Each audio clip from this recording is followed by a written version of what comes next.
এইসব পার্সেলওয়ালাগুলো সারাদিন ঘুরবে আর রাত্রেবেলা ডেলিভারি দিতে আসবে। রাত 9টার সময় এখন ডেলিভারি দিতে এসছে। তো চলো যাই নিতে। আবার নাকি ভূত, আবার বলে ভূত। চলো।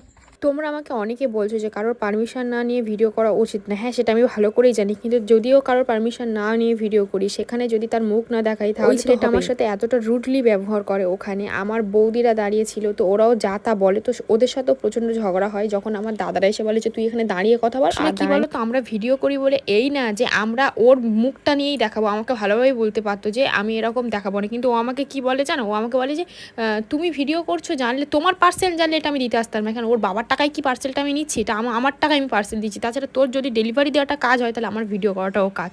এটা সবসময় মনে রাখাটা কি বলো তো, এই সব ছেলেরা না ডেলিভারি দিতে আসেন, এরা না মেয়েদের সাথে ফাজলামো করতেই আমাকে যখন থেকে ছেলেটা ফোন করে বলে যে হ্যালো আমি এরকম ডেলিভারি দিতে আসছি, তখন থেকে এটা বাজে ব্যবহার করছে। আমি ভূত, এসে বলছে টাকা দাও টাকা দাও, কেন আমি কি টাকা দিতাম না? ছোট লোক যত সব টাকার থেকে